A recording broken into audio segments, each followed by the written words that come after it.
Esse é o Mundo em Revolução e nós vamos falar agora sobre a situação na Ucrânia, hoje, dia 14 de janeiro de 2024. São 8 horas da manhã aqui no Rio de Janeiro, 1 hora da tarde lá em Kiev, no momento que eu gravo esse vídeo. E não tivemos, pelo menos por hora, ataques russos contra cidades ucranianas de ontem para hoje. Mas neste momento a Ucrânia está sob alerta de mísseis. Pode ser que os russos ainda façam um ataque hoje ainda, né? Os mísseis, os alarmes antiaéreos começaram a soar meio-dia e meio. Eu estou gravando agora por volta de 1 hora da tarde, né?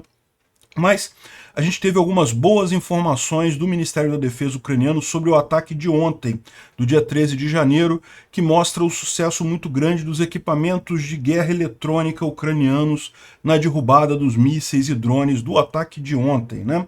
Bom, a gente tem também informações sobre o caos na Rússia. Vocês lembram, ontem um grande armazém de uma loja online aqui em São Petersburgo pegou fogo, e a gente sabe agora que o problema parece que foram imigrantes brigando. É alguma coisa assim que levou a isso. Eu vou esclarecer o problema, mas isso mostra o problema que a Rússia tem, né? Parece que o Putin está trazendo muitos imigrantes por conta da falta de trabalhadores e está causando algumas confusões aí em algumas cidades, esse pessoal, né? Também aqui em Rostov, a cidade está sem luz já há um tempão, uma grande parte da cidade. É mais uma cidade que entrou no rodízio de eletricidade, Moscou também está nisso, por conta de problemas de manutenção na rede elétrica ali, né? E aí começa a ficar essa questão, será que esse monte de falha em infraestrutura russa é realmente por acaso, né? É porque os equipamentos estão velhos? Ou será que a Ucrânia está fazendo alguma operação para efetivamente sabotar esses sistemas na Rússia, né? Se a Ucrânia que está fazendo, está tendo muito sucesso. Se não, é o Putin incompetente mesmo. O problema que eles têm lá de falta de trabalhadores está causando um caos completo na Rússia, né? Vamos falar também sobre Sevastopol, que foi atacado pelos ucranianos também de ontem para hoje, a cidade ocupada aqui na Ucrânia. A linha de frente não teve nenhuma grande mudança no final das contas.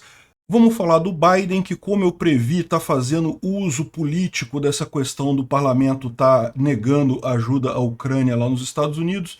Eu avisei para vocês que era isso. Ele quer deixar os republicanos como responsáveis por não ter a ajuda à Ucrânia, e isso vai machucar os republicanos eleitoralmente lá. E bom, e vamos falar também sobre a cúpula América Latina-Ucrânia, que está sendo organizada pelo Milei. Olha que boa ideia isso, né? Vamos falar sobre esses e outros assuntos em detalhes. Essas notícias foram sugeridas por Estação Verão, Rombo Programado para Taxar e várias outras pessoas. Obrigado aí ao pessoal que sugeriu as notícias lá no nosso site, no wrevolving.com.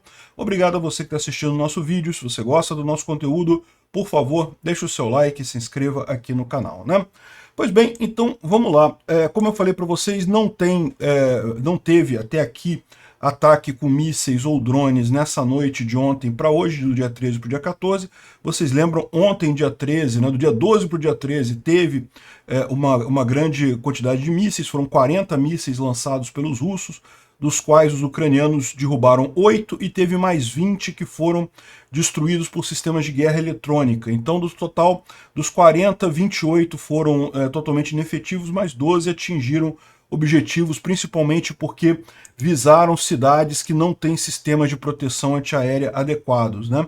Mas a gente tem a boa notícia aqui justamente esclarecendo esse ponto, porque num primeiro momento ficou muito estranho, né? A defesa antiaérea geralmente atinge 80% dos mísseis russos, 90% dos mísseis russos, e dessa vez foram só 8 de 40.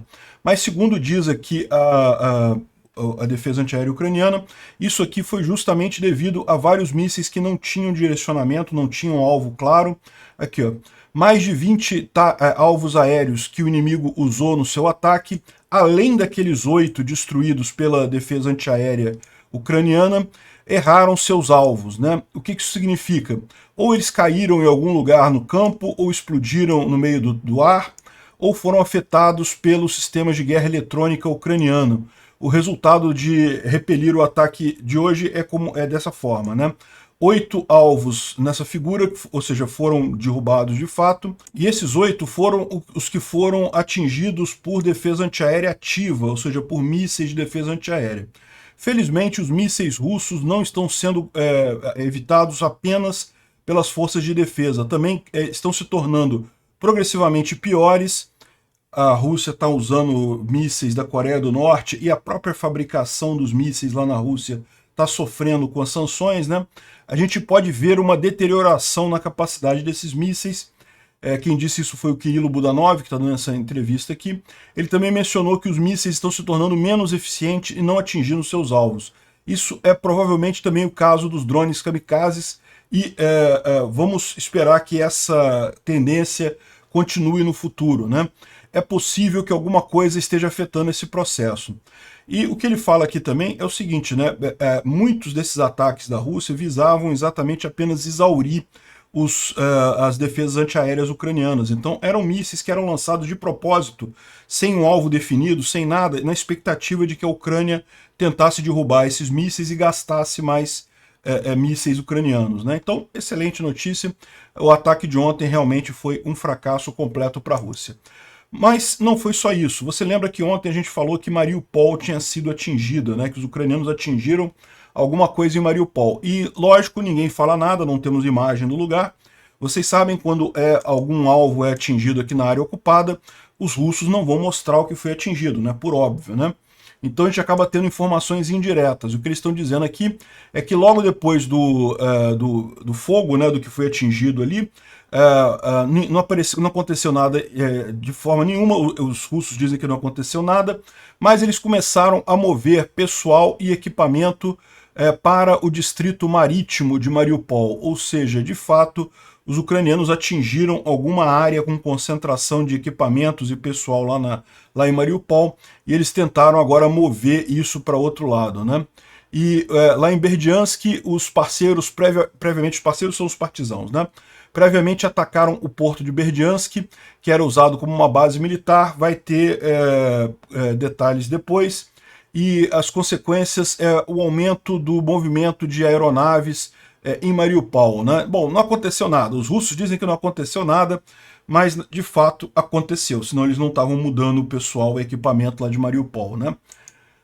Bom, outra coisa curiosa, alguns dias atrás a gente falou sobre o quartel-general de um regimento, do 70º Regimento do Exército Russo, que fica lá na Chechênia, e a gente falou que não sabemos o que botou fogo ali, né? Porque é um quartel. Esse regimento, o 70º Regimento, está lutando na Ucrânia. Mas isso daí que pegou fogo foi o quartel original deles, que fica lá na Chechênia, né? E, bom, a gente levantou várias possibilidades, pode ser para queimar documento, né? Pode ser algum recruta insatisfeito por ter sido chamado para o serviço militar, alguma coisa assim, né? Isso tudo pode ter sido. Mas uma novidade é que tem um soldado russo muito feliz aqui, tirando selfies e coisa e tal, né? Aqui, ó, janeiro 11 de 2024, olha só que legal, né? Lá no quartel-general do 70º Regimento, tá tudo pegando fogo. O Putin disse ontem que inspeções vão ser criadas aqui no 70º Regimento. Agora estão pegando fogo tudo. Ah, então o cara tá dando uma dica importante. Olha que coisa, né? O Putin tinha falado que iria fazer uma inspeção lá no 70º Regimento, talvez procurando corrupção, algum problema ali na administração do quartel, né? E aí, por coincidência, pegou fogo, né? Pegou fogo o quartel. Os documentos foram todos destruídos. Lamentamos muito, não vai ter como fazer a inspeção, não dá para saber quem assinou que documento, quem autorizou o quê. Olha que maravilha, né? Bom, os ucranianos atingiram alguma coisa aqui em Sevastopol ou aconteceu algum acidente em Sevastopol, que tem aqui um incêndio aqui, ó, que dá para ver claramente.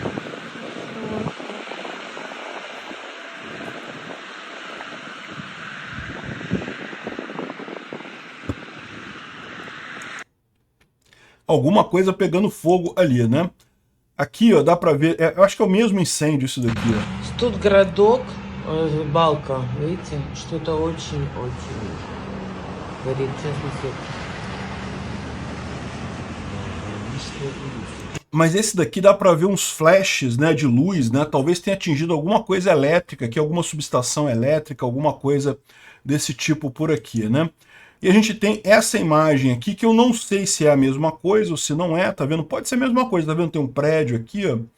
e a nuvem de fumaça saindo daqui. Pode ser que seja a mesma coisa, esse mesmo incêndio aqui à noite, aqui ele visto agora pela manhã, com a fumaça levantando ali, né? Não sabemos se é a mesma coisa, se é um outro incêndio, mas lá em Sebastopol isso daí. Bom, isso aqui é em Rostov. Rostov também alguma coisa pegou fogo, um incêndio muito grande em Rostov.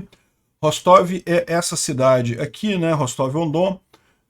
É a 11ª cidade em tamanho na Rússia, mas é um centro muito importante porque justamente aqui que fica a sede do Distrito Militar Sul dos russos e é onde é comandada toda a guerra na Ucrânia, é a partir do quartel-general aqui em Rostov, né? E, bom, e Rostov está sem luz também. Muitas áreas da cidade foram cortadas da eletricidade e também algumas áreas estão sem pressão na água, ou seja, a água não está chegando, e isso é um problema porque as temperaturas lá estão negativas, então se a água não está circulando, isso pode congelar os dutos e no final das contas pode causar um prejuízo muito maior, né? Também tem o mesmo problema na região de Bataisk, que é ali próximo, né? Ou seja, falta de luz. Parece que a empresa de energia elétrica lá de Rostov já avisou que vai ter que fazer racionamento também, vai fazer blackouts controlados para tentar arrumar o sistema elétrico ali em Rostov, né? Por falar em falta de água, na região ocupada de Donetsk, o pessoal está reclamando que não tem água há uma semana já. Isso aqui não tem água nas fontes coletivas, tá? Já faz muito mais tempo que não tem água nas casas. Mas daí o governo lá arrumou algumas fontes coletivas que o pessoal podia encher balde com água, encher coisa com água para ter alguma água em casa, mas agora nem nessas fontes você tem água, tá o pessoal aqui tentando. A única alternativa que eles têm é derreter neve, o que não é uma coisa boa. Quando a neve cai na atmosfera, ela acaba capturando um monte de particulado, um monte de contaminantes na atmosfera. Então, assim, se você não tem nenhuma água, derreter neve é uma alternativa, né? Melhor isso do que nada. O ser humano simplesmente não sobrevive sem água por muito tempo. Mas não é uma coisa muito boa de se fazer, né? Você vai estar se contaminando com essa neve, derretendo neve para pegar água, né? Bom, e falando sobre um outro problema na Rússia, né? A Rússia está um caos completo, né? O frio lá está realmente impressionante. Lembra, a gente falou ontem do caso do incêndio lá no armazém da empresa Wildberries, lá em São Petersburgo. Essa empresa é uma empresa tipo Mercado Livre e tem um armazém enorme para fazer entregas ali. E o que a gente tem de novidade, primeiro algumas imagens aqui internas aqui, ó, do incêndio, tá vendo? Tiradas por dentro lá do galpão que pegou fogo.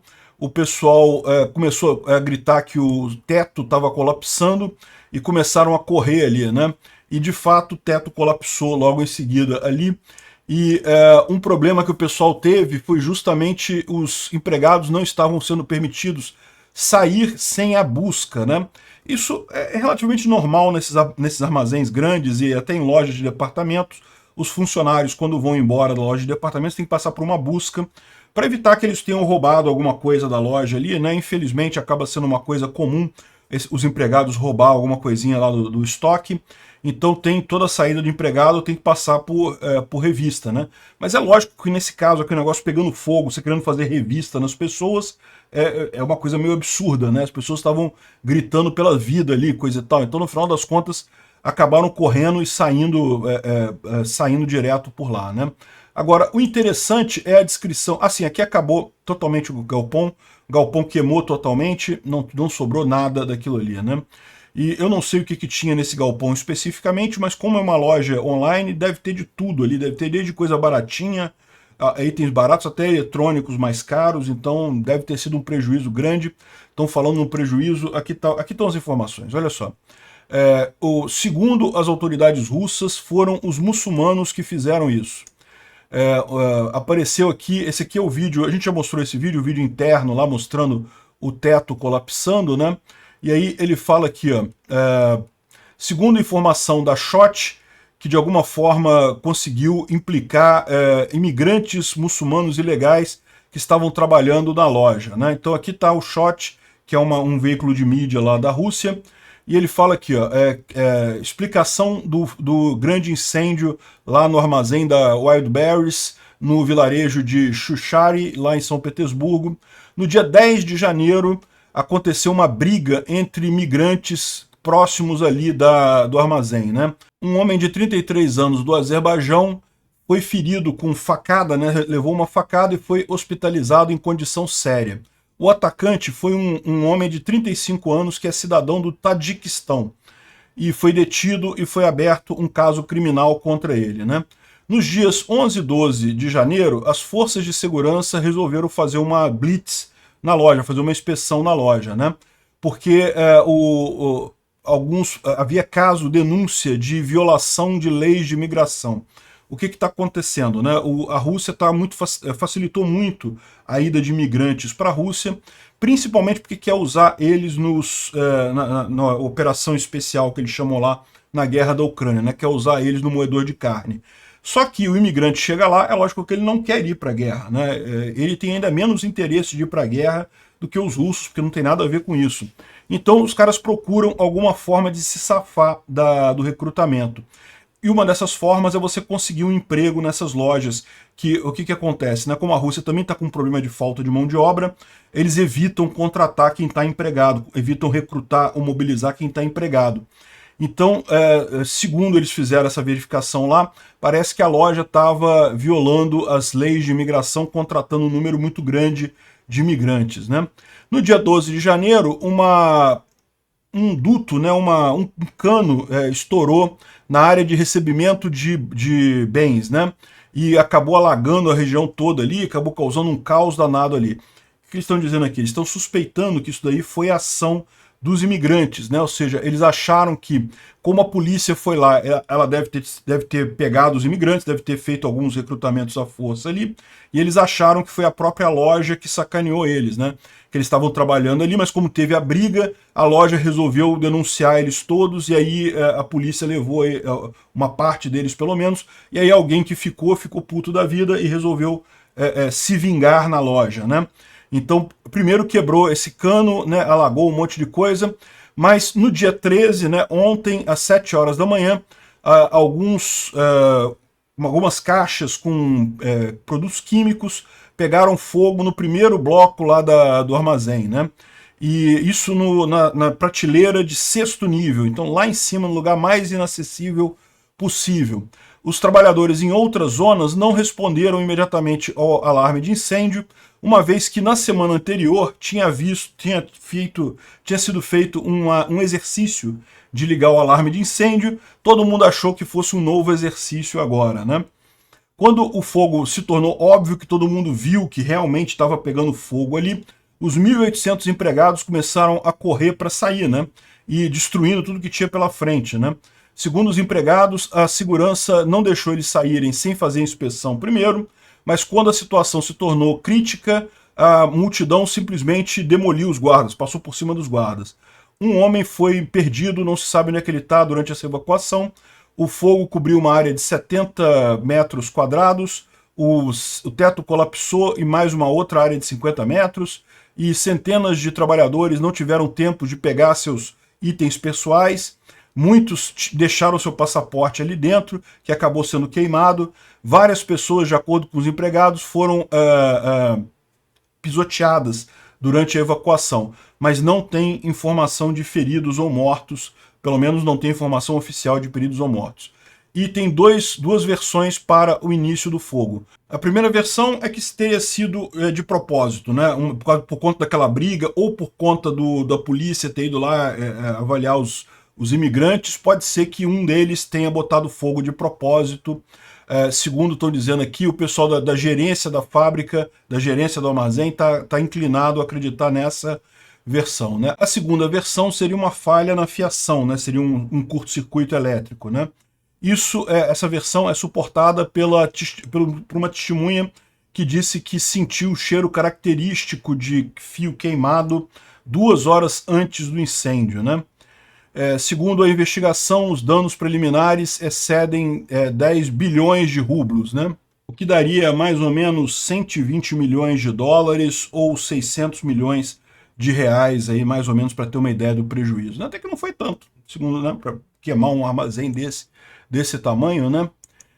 Enfim, o Phillips O'Brien está se questionando aqui, né? Tudo bem, ok, foram acidentes, claramente foi acidente, não teve nada a ver com a guerra. Mas, poxa, com tantos acidentes, com tantos problemas de infraestrutura na Rússia em seguida, será que não... isso está parecendo pouco provável ser realmente um incidente, né? Será que não tem algum plano ucraniano de sabotagem por trás disso, né? Vocês sabem, a gente falou ontem, Moscou está com blackout, ontem ou anteontem, eu não lembro o dia exato, mas Moscou está com um plano de blackout por problemas na rede elétrica, agora Rostov também.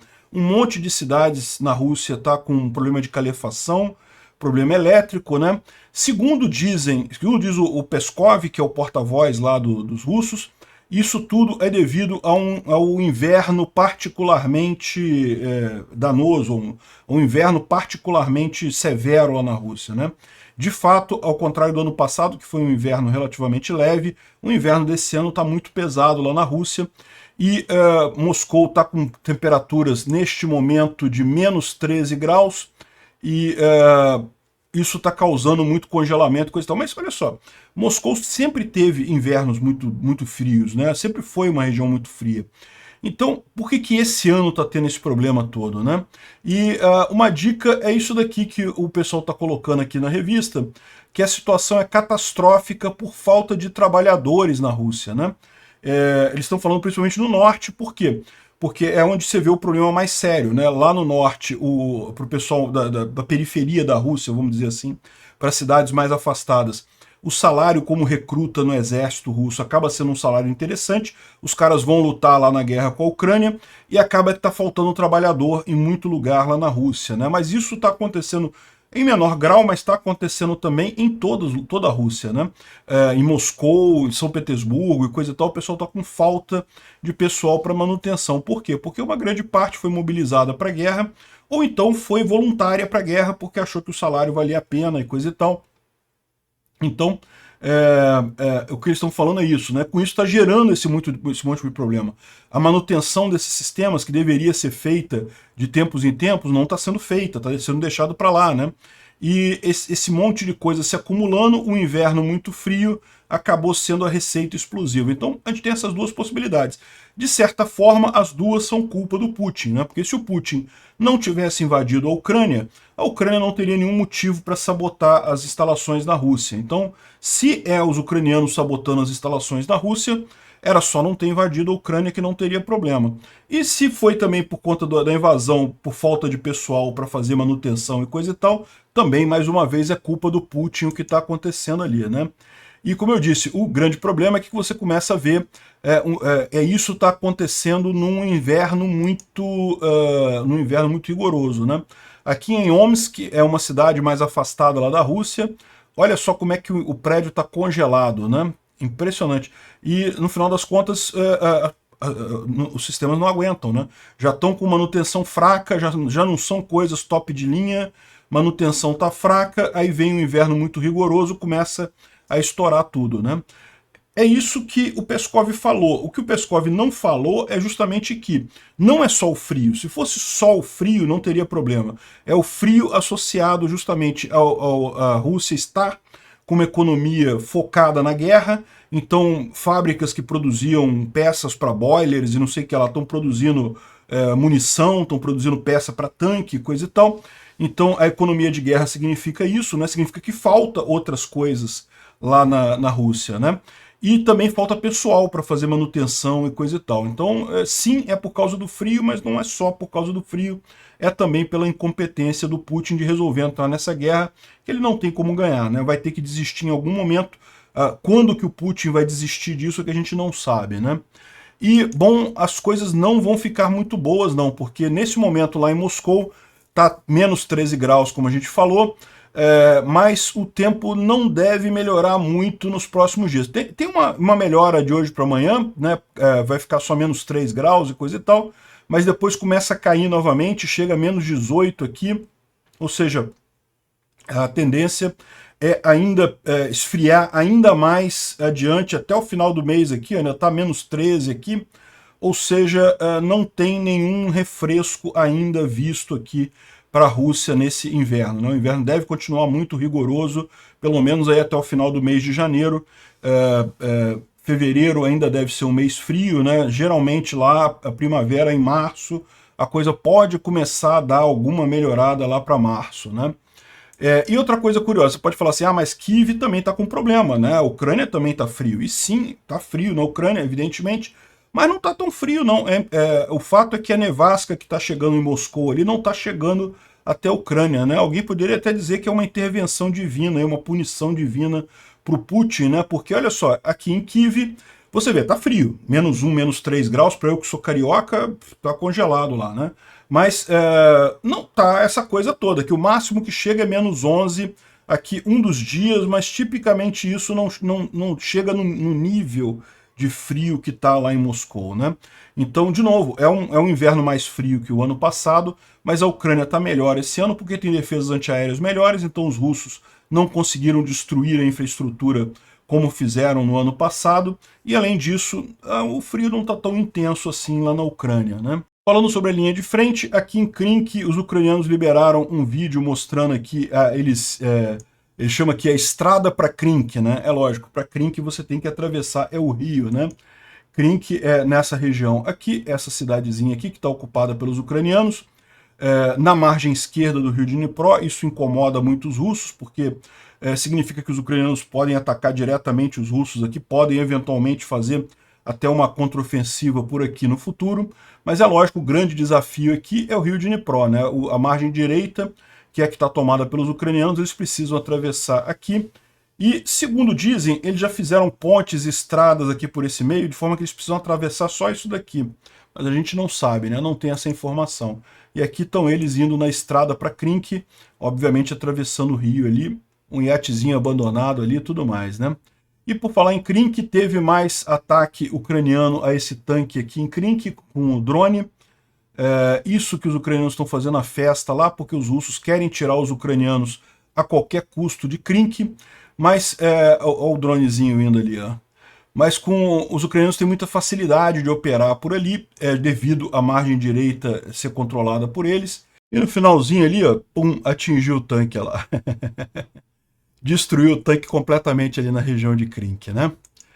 Bom, também teve aqui na região de Novo-Mihailivka a imagem de um tanque russo, de um blindado russo sendo destruído por uma mina. Mas a verdade é que, como a gente falou, a linha de frente não teve grandes mudanças de ontem para hoje. Aqui são os mapas do Pulevolan, né? Então aqui a gente está falando da região de Soledar, né? Ali no norte de Bakhmut. Os russos continuam tentando avançar aqui, mas não tem nenhum avanço real de ontem para hoje, né? Aqui é na região de Bakhmut em si, né? Aqui Klishivka, ao sul de Bakhmut, e também, mais uma vez, os russos têm feito ataques, mas não têm conseguido avançar aqui. Continuam mantendo aqui Ozarianivka e Kurdyumivka e tentando retomar aqui as posições defensivas ao norte de Klishivka, né? Isso aqui é uma coisa preocupante, eu já falei para vocês, porque se tomarem essas posições aqui ao norte de Klishivka, os ucranianos vão ter que abandonar a cidade de Klishivka, né? Essa cidade é totalmente dominada por essas posições que tem aqui no norte. Mas vamos torcer, não estão conseguindo avançar mais, né? E aqui é na região de Marinka e Novo-Mihailivka. Os ucranianos avançaram um pouquinho aqui, mas nada significativo. Os russos continuam tentando avançar nessa região daqui, né? E finalmente aqui em Staromayorsk e Urozhaine, não estou vendo nenhuma mudança aqui não. Acho que ele botou o mapa só para reforçar que não teve nenhuma mudança e nem sequer ataques. Repara que não tem nem as setinhas indicando que houve tentativa de ataque, seja dos ucranianos, seja dos russos, né? Os ucranianos avançaram bastante aqui, retomaram todas essas cidades aqui na contraofensiva de inverno, mas não conseguiram chegar em Zavitne Bajania, né? O Instituto para Estudo da Guerra traz uma informação interessante aqui sobre um vídeo viral que aconteceu lá na Rússia, em que o Deka, o nome do cara na verdade é Dejan Beric, ele é um sniper sérvio que apoia o Putin e está fazendo um trabalho agora de recrutamento na Sérvia. Então está recrutando soldados na Sérvia para mandar para a Rússia, para ajudar a Rússia no esforço de guerra. Só que ele reclamou que esses soldados estariam sendo maltratados pelos soldados russos, né? Então ele reclamou que o 119º Regimento VDV lá dos paraquedistas russos estariam tratando esses mercenários sérvios de forma injusta e não sei o que lá, forçaram eles a fazerem assaltos sem ter armas suficientes, o que gerou todo um conjunto deles se recusando a continuar os ataques e demandando a transferência para a unidade chechena do Armat, que são as unidades da Chechênia, né? Enfim, causou uma complicação lá esse tipo de coisa, né?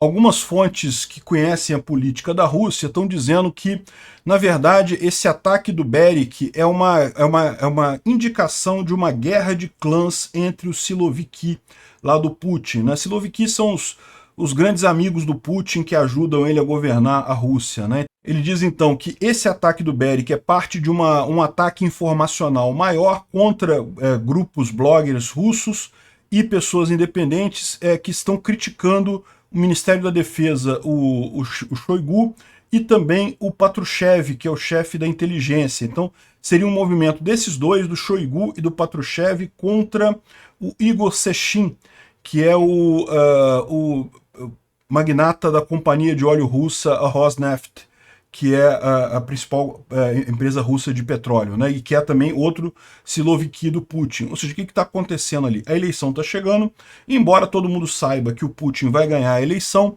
os Siloviki estão lutando por mais espaço no governo russo, né? Quem é que vai ganhar mais espaço? Então, aparentemente, é isso daí. Que bom, tomara que briguem mais, né? Ele lembra aqui que essa briga entre pessoas influentes, né, os Siloviki lá no governo Putin, não é algo novo e não indica algum colapso do Putin ou coisa assim, mas indica que podem ter outros conflitos, isso aí pode descambar para algo mais sério. Vamos torcer para isso, né? Quanto mais briga, melhor.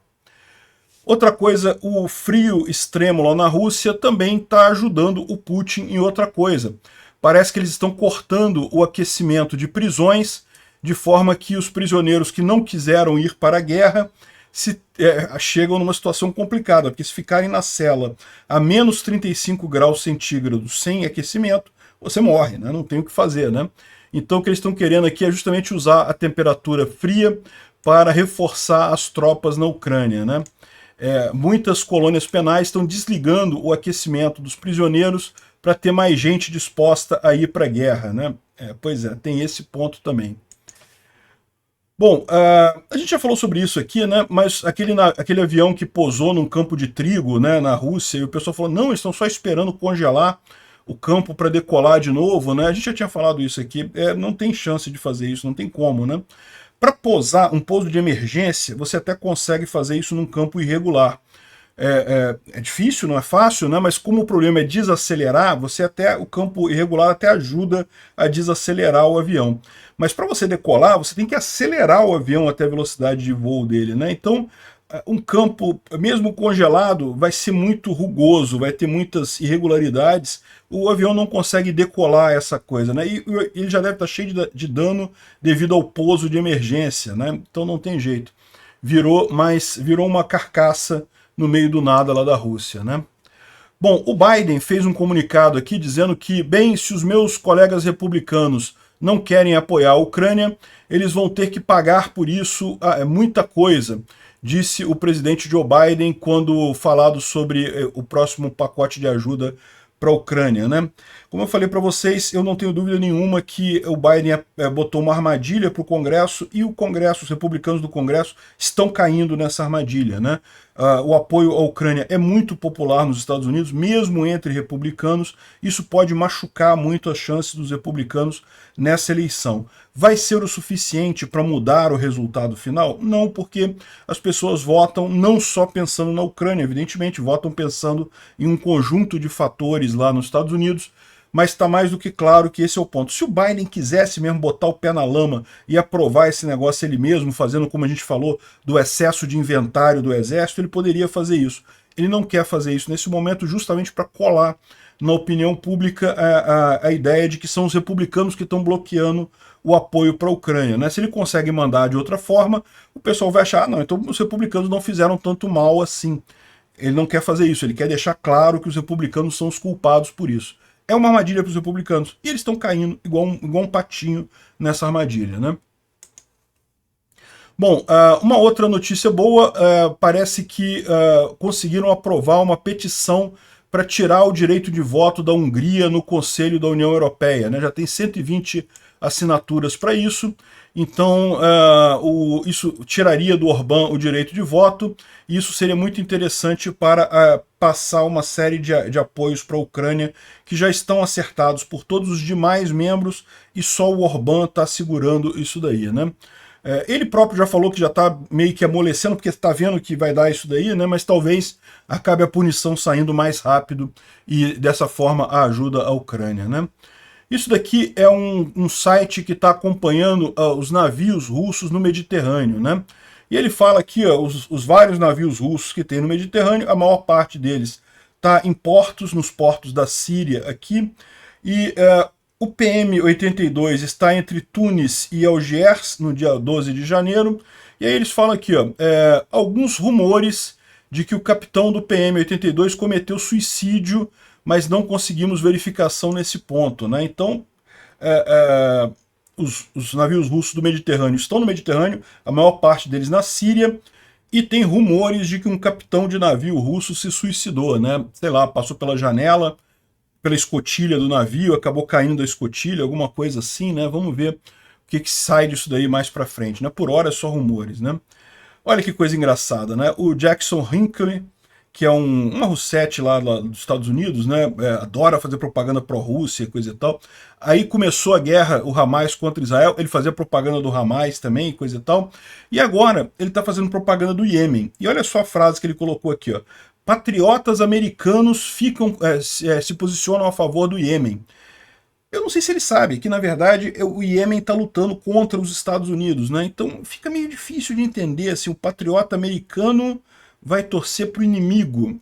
Eu acho que ele conseguiu fazer um círculo aí muito interessante nessa opinião dele, né? Mas ninguém leva ele a sério, não, tá? No início ele era perigoso porque algumas pessoas inocentes que não sabiam quem era o idiota levavam essa coisa a sério. Hoje ninguém mais leva ele a sério, virou quase uma coisa cômica na internet, né? E bom, uma outra notícia muito boa, olha que bacana, mais uma revolução que o Milei está fazendo aqui na América Latina. A irmã do presidente da Argentina, né, a Karina Milei, e conversou com o Andriy Yermak, que é o ministro das Relações Exteriores da Ucrânia, e estão avaliando a possibilidade de organizar uma cúpula América Latina-Ucrânia, ou Ucrânia-América Latina, ou seja, justamente uma declaração de apoio de vários países da América Latina à Ucrânia. Eu acho isso uma coisa ótima. A Argentina certamente faria isso, Uruguai e Paraguai é possível que façam também, o Chile do Boric, mesmo sendo à esquerda, é possível que entre nisso daí também, e aí vai isolar abertamente os bolivarianos ligados a Moscou, que é o caso do Brasil, da Venezuela, da Nicarágua, desses paisecos de merda socialista, essas repúblicas de banana socialista que tem aqui na América Latina, né? Parabéns para o Milei tomando a decisão correta, tomara que isso avance. Obrigado por assistir o vídeo até o final. Se gostou do conteúdo, não esqueça de deixar o seu like, isso ajuda o canal a crescer e a chegar para mais gente. Se não gostou, deixe o dislike e explique nos comentários como podemos melhorar. Comente também sugestões de temas que podemos trazer por aqui. Comentários insultuosos ou defendendo ditaduras e criminosos de guerra serão sumariamente bloqueados. Agradeço a compreensão. Se ainda não é inscrito no canal, considere se inscrever clicando no botão inscrever-se abaixo e marcando a campainha para todos os avisos. Se quiser ajudar o canal, veja no nosso site como você pode fazer isso.